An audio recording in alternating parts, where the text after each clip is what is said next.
पानी में गिरने से कभी कोई नहीं मरता, मरता मनुष्य तब है जब उसे तैरना नहीं आता। ठीक उसी तरह परिस्थितियाँ कभी परेशानियाँ नहीं होती, समस्या तब होती है जब हमें उनसे निपटना नहीं आता। तो फ्रेंड्स, आज की वीडियो कुछ इसी हिसाब से है। अपने गांव की वीडियो मैं आपके साथ शेयर कर रही हूँ। भले ही मुझसे वो काम आते हैं या नहीं आते, पर मैं उन कामों को ज़रूर करती हूँ।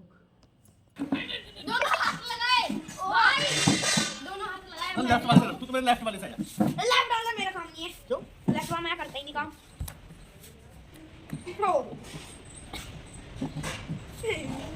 चलो मैं भी कर दूं।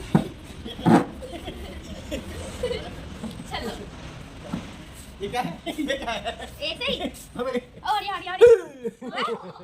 कार्तिक चल अब के टू और मैं लेफ्ट हैंड से। कार्तिक आजा टू और मैं लेफ्ट हैंड से। चल लगा जा। कैसा लग रहा है? अब दोनों के दोनों दोनों के दोनों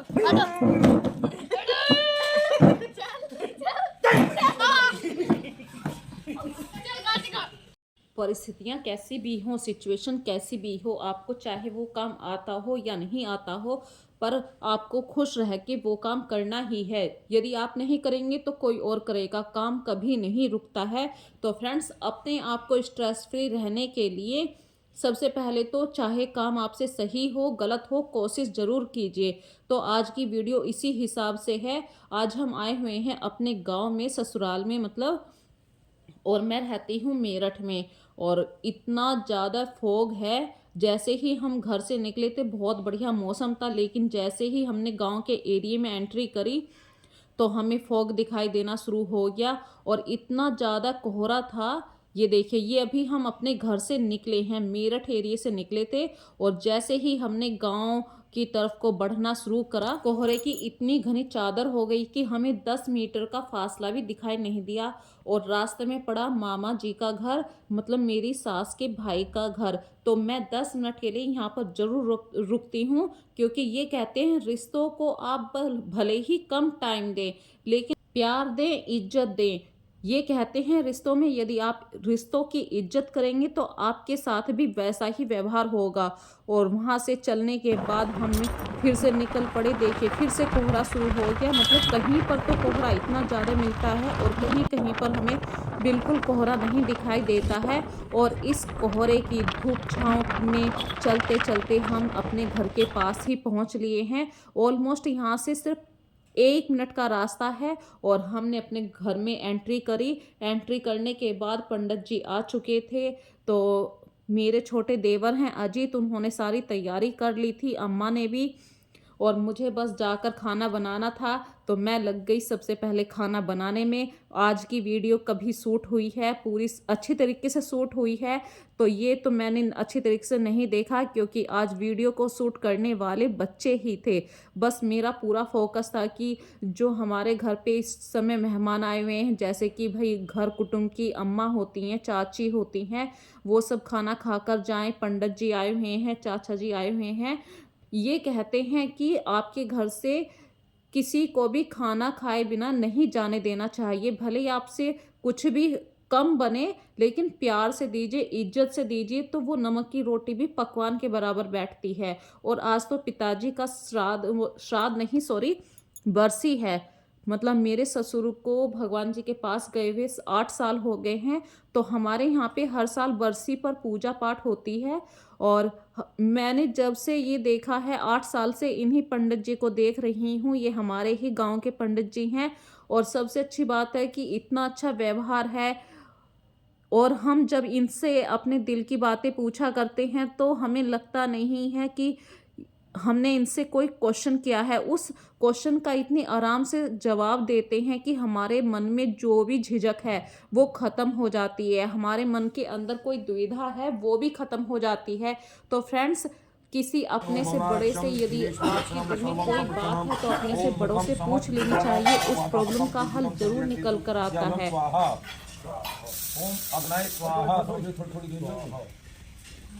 ओम अग्निदूते प्रोद्यतम सुसूचनम विश्वे द्वैशसी प्रबुदा स्पते स्वाहा इदम अग्नि वर्णाभ्याम इदम नमः ओम सखर्मो वेशे स्वाहा इदम अग्ने अस्य इदम नमः ओम येते सत्य वर्णे सतस्य यदितम पासितम मैंतम अधेतम सवितो विष्णु विश्वे वित्तम भक्ते स्वकार्ये स्वाहा इदम वरुणाय सविते विश्वे विश्वेभ्यो देवेभ्यो मर्देभ्यः स्वकार्येभ्यः च इदम नमः स्वाहा ओम उन्मुक्तां पास्वातम विमदस्य अस्यम यथा वयम आदित्य तब वृत्ते तवानातो आदित्य च शमि स्वाहा इदम वर्णाय आदित्य आदित्यम इदम नमः ओम प्रजापति स्वाहा। तो मैं आज बना रही हूँ चूल्हे पर पूरियाँ। मुझसे चूल्हे पर खाना नहीं बनता है पर बनाना पड़ता है और मजबूरी होती है, क्योंकि इतने सारे आदमियों का खाना मैं यदि अभी गैस पे बनाऊंगी तो मुझसे नहीं होगा, क्योंकि एक तो वो किचन बहुत छोटी है, मुझसे एडजस्ट नहीं हो पाएगा।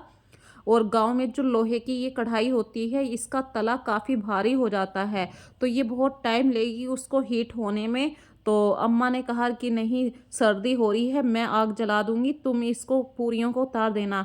और जब अम्मा ने इतना कहा तो मैंने बस कहा ठीक है अम्मा, मैं बना दूंगी। भले मुझसे आग जलानी सही से नहीं आती, पर मैंने कैसे भी करके गरम गरम पूरियाँ सबको खिलानी है। एक्चुअली बात क्या है कि है तो सही मेरी देवरानी, लेकिन अभी उसको एक छोटा बेबी है और वो अभी राजस्थान में है। छोटा बेबी बहुत ज़्यादा छोटा है, अभी ज़्यादा से ज़्यादा मैं कहूँ 15 दिन का भी वो बच्चा है, और उसको अभी आराम करना है। और फ्रेंड्स, कुछ काम ऐसे होते हैं वो टाइम के अकॉर्डिंग करने ही पड़ते हैं, इसे ही कहते हैं परिस्थितियाँ। अब ये अगर हम कहें कि नहीं वो छोटे वाली देवरानी आ जाए, तो ये तो भगवान भी देखता है कि भाई हम गलत कर रहे हैं। तो हमने सोचा कोई बात नहीं, उसको थोड़ा सा आराम करने दो, बच्चे को भी ठंडी से बचाना है। और मैं आगे गांव में आज खाना बनाने की जिम्मेदारी मैंने उठा ली, तो बीच की बहू होने के नाते मुझे अपने पति के पास भी बैठना पड़ा, पूजा पाठ में उनका साथ भी देना पड़ा। और ये सब हमारे गांव की अम्मा, चाची, ताई सब बैठी हुई हैं, मतलब घर कुटुंब की, जो घर कुटुंब की चाची ताई होती हैं, क्योंकि ये है मेरे बाबा की बरसी, और बाबा की बरसी में घर कुटुंब के ही बैठा करते हैं। और पूजा पूर्ण रूप से होने वाली है। मुझे अभी भोग के लिए खाना बनाना है। सबसे पहला भोग जाएगा गाय का, फिर कान्हा जी छोटे लड्डू गोपाल जी हैं, और फिर जो ये भगवान जी की पूजा पाठ हुई है यहाँ पर आहुति दी जाएंगी। तो मैं बस थोड़ी सी ये आहुतियाँ देकर खाना बनाने के लिए तुरंत चली जाऊंगी। बाकी पूजा पाठ में यहाँ पर ये सब बैठे हैं, ये सब हेल्प करेंगे। और देखिए, मैं तो ये सोचती हूँ कि जैसे कि भाई ये मेरी ससुराल है, मेरी ससुराल में सबसे अच्छी बात है, अम्मा ने भी कह रखी है भाई जैसे तुमको रहना है तुम वैसे रहो। तो हमारे यहाँ पे ये कहते हैं कि सिर ढक कर रखो। और दूसरी बात मैं खुद मानती हूँ, शर्म होती है वो नज़रों की बहुत होती है। अपने से बड़ों को यदि आप पलट कर जवाब दे देते हो तो वो शर्म चली जाती है, फिर आपने क्या इज्जत करी। मैं यहाँ पर घूंघट नहीं करती हूँ ससुराल में आकर, और मैं आज से नहीं, जब से मेरी शादी हुई है मैं जब से ऐसे ही रहती हूँ। हमारे गांव में सभी घूंघट कर लेते हैं पर मैं नहीं कर पाती हूँ, और मुझको दिखाई भी नहीं देता सामने। फिर मैंने कितनी बार बोला, मैंने कि अम्मा मैं तो या तो गिर जाऊंगी, तो अम्मा भी इस बात में सपोर्ट करती हैं, बोले ठीक है जैसे तुमसे रहा जाए वैसे रह लो, कोई समस्या नहीं है। और सबसे अच्छी बात है, यदि देखिए रिश्तों को समझने के लिए यही बात बहुत बड़ी बात होती है। अम्मा ने मेरा सपोर्ट करा और मैंने उनका साथ दिया कि मैं भी उनकी इज्जत रखूंगी। मैं कभी सिर से कपड़ा नहीं हटाती हूँ और सिर ढककर हमेशा रखती हूँ। जब घर पर कोई नहीं होता, जैसे अम्मा हैं या मेरे से छोटे हैं, फिर तो मैं कैसे भी आराम से बैठ जाती हूँ, लेकिन अगर कोई बाहर से आता है तो मैं सिर ढककर जरूर रहती हूँ। और गांव का ये सबसे अच्छा नियम होता है। हम शहर में कैसे भी रह लेते हैं, हम गाउन पहन ले, मैक्सी पहन ले, लोअर पहन ले, कोई मना नहीं करता है, पर हम जैसी, वो एक कहावत है, जैसा देश वैसा भेष, उसी हिसाब से हमें रहना पड़ता है। तो फ्रेंड्स, पूजा पाठ का काम ख़त्म हो चुका है। सबसे पहले खाना खिलाने की बारी आई है। पंडित जी बैठे हैं, मेरे हस्बैंड बैठे हैं और चाचा जी, उन तीनों को खाना खिलाया जा रहा है। फिर अम्मा बैठी हुई हैं, चाची हैं, सभी को खाना खिलाया जाएगा। तो गर्मा गर्म, सर्दियों में गर्मा गर्म पूरियाँ उतर रही हैं तो बात ही कुछ है। गर्मा गर्म पूरियाँ एक और फालतू खाई जाती है, स्वाद भी लगती है। तो आज तो अम्मा भी मजाक ले रही हैं कि रश्मि ने चलो काम पूरा कर दिया चूल्हे का। तो मैंने कि अम्मा बस ये मत कहना कि करारी पूरी हो गई है, जैसे भी है बस कर रही हूँ। तो मैं फ्रेंड्स ये कहती हूँ, काम आए या नहीं आए, जब आप काम को दिल से करेंगे तो वो काम ऑटोमेटिक अच्छा होगा। और देखिए जब मैंने दिल से करा तो ये पूरियाँ ज़रूर फूलेंगी, लाल लाल रढ़ी रढ़ी सी पूरियाँ। और सबसे अच्छी बात है ये करारी करारी सी हो गई हैं, इन्हें खाने में इतना स्वाद आ रहा है। चाची बोली थी ताई जी, और पीछे अम्मा हैं, मतलब दादी, हमारे घर कुटुंब में दादी हैं, बूढ़ी दादी हो गई, उन्होंने भी स्वाद में 2 फालतू खा ली। और फिर वे कहने लगी कि भाई रश्मि आज समस्या ना हो जाए, पूरी मैंने खा ली है, क्योंकि भाई उनका परहेज भी है, वे तेल कम खाती हैं। और इसी तरीके से हंसी मजाक करते करते पूरा खाना बन चुका था। थोड़ा सा खाना कम पड़ेगा, मुझे दिखाई दे रहा है, पूरियों का आटा मुझे दोबारा से लगाना पड़ेगा। पर कुछ ऐसे काम ऐसे होते हैं कि यदि आप कर रहे हैं या बच्चों को सिखाने का काम होता है तो वो ऐसे ही मौके होते हैं। ऐसे मौके पे आप ये मत सोचिए कि सामने वाला कर पाएगा या नहीं। तो ये जो नॉर्मल सी पूरियाँ उतार रही थी मैंने ही उतार दी, लेकिन इसके बाद जो आटा लगाने की बारी आएगी वो मैंने आस्था के लिए बोला है। मैंने कि बेटा भले ही आटा टाइट लगे या ढीला लगे, कोशिश करना, क्योंकि उस आटे की रोटी मैं खा लूँगी या अम्मा खा लेंगी, क्योंकि आटा कम पड़ गया था। और फ्रेंड्स बच्चों को यही मौके होते हैं काम सिखाने के। यदि आप इस समय अपने बच्चों का सपोर्ट कर जाएंगे कि नहीं बच्चे तुम मत करो, तो वो कभी भी ऐसी सिचुएशन को हैंडल नहीं कर पाएंगे। उल्टा वो ऐसी सिचुएशन से आने से डरेंगे कि नहीं भाई हमसे ऐसा काम नहीं होता। तो आज मेरे बच्चों ने ये सब काम देखे हैं कि मम्मी ने चूल्हे में आग भी जलाई है, क्योंकि मुझे लगता है जब से मेरे बच्चे बड़े हुए उन्होंने आज तक मुझे इस तरीके से काम करते हुए नहीं देखा है। भाई जब हम बाहर रहते हैं तो वहाँ हमारी किचन हमारे हाथ में होती है, लेकिन जब हम इस तरीके से बाहर गांव में। हेलो फ्रेंड्स, कैसे हो आप सब। तो आज की वीडियो देखी मैंने गांव के चूल्हे पर रोटी सेकी है, पूरियाँ बनाई है। मतलब आज हमारे बाबा की बरसी थी, बाबा मतलब मेरे ससुर की, और आस्था पा रही है इस टाइम खाना। तो भाई देखिए गांव में इस तरीके से बड़ी बड़ी पतीली होती है, बड़े बड़े कुकर होते हैं, और ये चूल्हा भी आपने देखा ही है। अभी मैंने ठंडा होने के लिए रख दिया है, जब तक ये ठंडा नहीं होगा मैं कढ़ाई को ऐसे नहीं उतार पाऊँगी। और अब मैं सबसे पहले हाथ पैर धो के यहाँ से साफ़ करने के बाद फिर मैं खाना खाऊंगी, और फिर कुछ देर हम यहाँ पे बैठ के बातें करेंगे। तो आज की वीडियो आपको कैसी लगी। यदि अभी तक आपने मेरी आज की वीडियो से लाइक और शेयर नहीं की है तो सबसे पहले तो वीडियो को लाइक कीजिए, शेयर कीजिए, ज़्यादा से ज़्यादा अपने ग्रुप में इसे शेयर कीजिए। और पीछे ये देखिए लाल सूट में है अम्मा, मतलब मेरी सास आस्था, और पीछे रोटी खा रहे हैं, और वो अभी आपको दिखाई नहीं दे रहे हैं। और जो अभी पीछे सोल में है वो चाची हैं ऐसे। तो फ्रेंड्स आज की वीडियो बहुत ही इंटरेस्टिंग वीडियो मैं लेकर आई हूँ। सबसे पहले तो मेरे चैनल को सब्सक्राइब कीजिए, और आप कमेंट करके ज़रूर बताना कि भाई आज की वीडियो आपको कैसी लगी है। और अगली बार मैं आपके लिए एक नई इंटरेस्टिंग वीडियो ज़रूर लेकर आऊँगी, कुछ टिप्स के साथ, कुछ टाइम सेविंग के साथ। तो फ्रेंड्स कुछ ऐसी बात हो गई कि खाना कम पड़ गया, तो मैंने आस्था को लगाया। मैंने कि बेटा तुम धीरे धीरे आटा लगाओ, आस्था को नहीं आता है। पर अभी बीच में एक दिन मैं बीमार पड़ गई थी, मुझे बुखार हो गया था, उस दिन आस्था ने आटा लगाया था, धीरे धीरे उसने सीखा, आज वो दूसरी बार आटा लगा रही है। तो फ्रेंड्स ऐसे ही बच्चे धीरे धीरे काम सीखते हैं, आप उन्हें बताते रहें, और बच्चे जभी तो सीखते हैं यदि हम उन्हें बताएंगे नहीं कि ऐसे काम होता है। और फ्रेंड्स ये तो मैं अपने घर की कुछ बातें कर रही हूँ, बताती मैं ज़रूर क्या बोल रही हूँ, पर पीछे ऐसे हल्के हल्के से गाने भी चल रहे हैं, हॉर्न भी बार बार आ जाता है, क्योंकि हमारा घर जो है वो मेन सड़क पर ही है, और काफ़ी सारी हंसी गुल्ले हो रहे हैं, काफ़ी सारी बातें हो रही हैं, और वो पर्सनल बातें भी हो जाती हैं, कुछ ज़्यादा ही पर्सनल हो जाती हैं। तो इसीलिए मैं उनको बातों को आपको नहीं सुना पाऊँगी। बच्चों ने खूब हंसी मजाक करा है। और सबसे अच्छी बात आस्था आटा लगा के वहाँ से इतनी जल्दी रफू चक्कर हुई, मैंने कि चलो कोई बात नहीं आस्था तुम खेल लो, यहाँ पर अपना घर है। और मैंने थोड़ी सी पूरियाँ फटाफट उतार कर वहाँ से किचन मतलब पूरी साफ़ कर दी। तो फ्रेंड्स यहाँ पे मैं आपको एक बात और बताना चाहती हूँ कि बाहर जब हम रहते हैं तो वहाँ बोलते हैं हमने सामान को ऑर्गेनाइज करके रख दिया, वही काम हमारा गांव में भी होता है। और गांव में जब हम सामान को सही से रखते हैं तो वो दिखाई नहीं देता, क्योंकि गांव में जो है ना बहुत तरीके का खुला माहौल होता है। हमारा शहर के अंदर का जो घर होता है वो किचन भी घर के अंदर होती है, सब कुछ घर के अंदर, लेकिन गांव में हर चीज बाहर हो जाती है। किचन किचन तो नाम मात्र के लिए होती है कि बस एक स्टोरेज के लिए रखा हुआ है, पर ऑलमोस्ट आपका खाना बाहर ही बनता है, चूल्हे पर ही बनता है। यदि गैस भी है तो गांव में फिर भी गैस को बाहर निकाल लेते हैं। और इस तरीके से सामान आप कितना भी गांव में ऑर्गेनाइज करके रख लीजिए फिर भी वो फैलावा हो ही जाता है। उसी की वजह से आपको लगता है कि गांव में बहुत ज़्यादा गंदा सा हो जाता है, पर ऐसा कुछ भी नहीं है। हम जितनी सफाई हम अपने शहर में रखते हैं, अपने शहर वाले घरों में रखते हैं, उससे ज़्यादा ही होती है।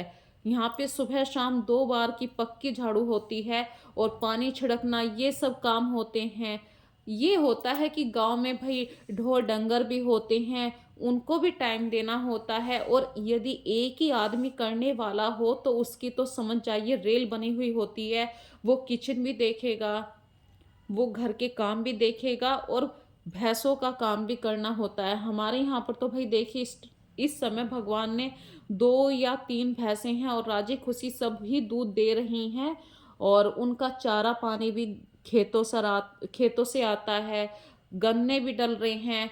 तो इतना सारा काम होता है सर्दियों में, तो हम ही सोचते हैं कि बस हमने तो रोटी बनाई है या कपड़े धो दिए, बस किचन के इतने से काम करके ही हम थक गए। लेकिन एक्चुअली मैंने खुद फील किया है आज कि जितना काम गांव में होता है वहाँ और कहीं नहीं होता है, और वो भी गांव में एक ही आदमी पे लोड होता है, ये सारा काम एक ही आदमी करता है।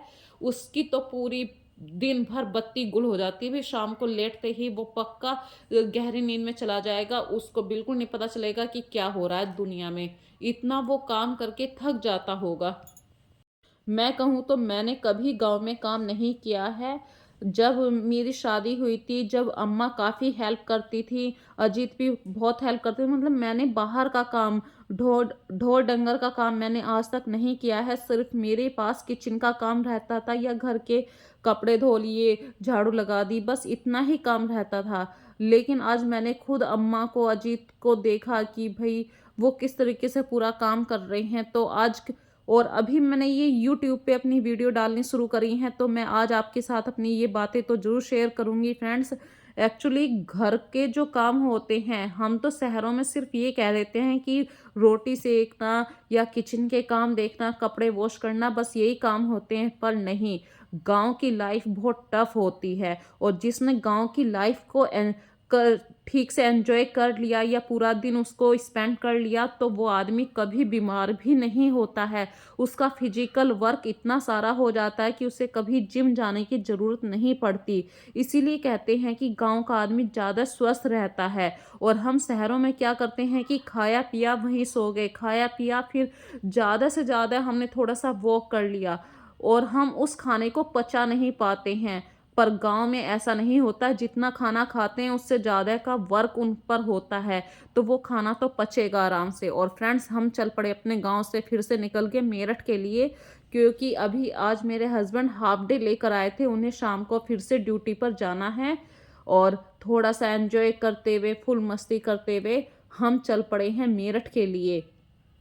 और इतना सारा एंजॉय करा। बीच में एक ट्वेल आई, हमने वहाँ पे रुक कर हाथ पैर धोए, क्योंकि भाई गांव में थोड़ा सा हो जाता है। और हम तो, मैं कहूँ मुझे थोड़ी सी सना का हो जाती है, जब तक हाथ पैर दोबारा से ना धो लूँ। तो मैंने काफ़ी अच्छी तरीके से आँखों को धोया, और आँखों में इतना ठंडा ठंडा पानी लगा, इतना अच्छा लग रहा था फ्रेंड्स। आप इस ट्वेल के आगे तो आप दुनिया भर के मज़ों को भी पीछे छोड़ दो, कि ये सोच लीजिए इतना आनंद आता है यहाँ पे ट्वेल के पास खड़े होके। जो लोग जानते हैं ट्वेल के पानी के पास कितना अच्छा लगता है, भले ही आप वहाँ पे खड़े होके खड़े ही हैं या बैठे ही हैं अकेले, पर ट्वेल का ये जो पानी चलता रहता है, इसे देखने में इतना अच्छा लगता है। और ये ट्वेल का पानी जा रहा है सीधे डायरेक्ट गेहूं वाले खेत में, और गेहूं वाले खेत में देखिए कितने सारे बगले आगे पानी इस तरीके से चल रहा है। और इसी के साथ मैं अपनी वीडियो का लास्ट कर रही हूँ फ्रेंड्स। यदि अभी तक आपने मेरे चैनल को सब्सक्राइब नहीं किया है तो प्लीज़ सब्सक्राइब कीजिए, ताकि अगली वीडियो का नोटिफिकेशन आपके पास जल्द से जल्द मिलता रहे। और कमेंट ज़रूर करना फ्रेंड्स, मुझे सही से बताना कि आपने अपने गांव में इस तरीके से ये काम करा है, सही करा है, गलत करा है, या आपने वीडियो में बातचीत करते हुए ये सही से बोल दिया था या गलत बोला है। तो फ्रेंड्स आप लोग बताएंगे जभी तो मैं अपनी कमियों को ढूंढ पाऊंगी, और आप बताते हो जब भी मुझे मोटिव मिलता है नेक्स्ट वीडियो का। और किसी ने बहुत अच्छी बात कही थी, मैं वही बात आपके साथ शेयर कर रही हूँ कि हमें बुरा बनने की ज़रूरत नहीं है। मैं अपने आप महसूस करती हूँ कि हमें बुरा बनने की ज़रूरत नहीं है। किसी चीज़ को इग्नोर कर दीजिए। यदि वो चीज़ आपको अच्छी नहीं लगती है तो किसी चीज़ को इग्नोर करने के लिए बस आप उसे इग्नोर कर दीजिए। उस चीज़ का हिस्सा मत बनिए, उस चीज़ को हिंसा तक मत लेके जाइए। इट्स मीन मैं ये कहना चाहती हूँ भाई, आपको ये चीज़ पसंद नहीं है, गांव में आना पसंद नहीं है, या ये काम करना पसंद नहीं है, या किसी को देखकर आपको गुस्सा आता है, ये सारी बातों को छोड़ दीजिए। जब आप उन चीज़ों को एंजॉय करना लग जाएंगे तो आप खुद पे खुद एंजॉय करने लगेंगे, और दुनिया आपसे टच होने लगेगी, और आपका सारा गुस्सा सब कुछ दूर हो जाएगा। जरा एक बार फ्रेंड्स करके तो देखिए, चीज़ों को इग्नोर कर दीजिए। चीज़ों को इग्नोर करने के लिए मैं इसलिए कह रही हूँ, मतलब अगर किसी ने कोई बात कह दी है, उसकी बात आपके दिल को टच कर गई है कि भाई इसने इतनी कड़वी बात कह दी, तो उस बात को छोड़ दीजिए। क्योंकि सबसे बड़ा समय समय हर चीज़ का मरहम होता है। और यदि आज मैं अपने गांव में नहीं आती तो आज मैं शायद महसूस करती भाई हम 3 बहुएं हैं, और 3 बहुएं होते हुए भी हम बाबा की बरसी पे एक भी प्रेजेंट नहीं हो पाई, तो कहीं ना कहीं मेरे भी दिल को चोट लगती।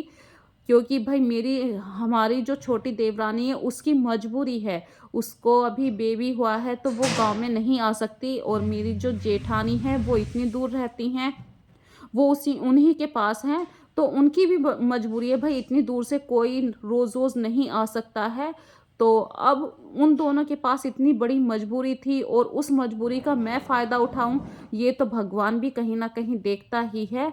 तो आज की बातों को बस मैं यहीं ख़त्म करते हुए फ्रेंड्स, प्लीज़ मेरी वीडियो को ज़्यादा से ज़्यादा शेयर कीजिए। कोई बात बुरी लगी हो तो इग्नोर कर दीजिए। सो बाय बाय।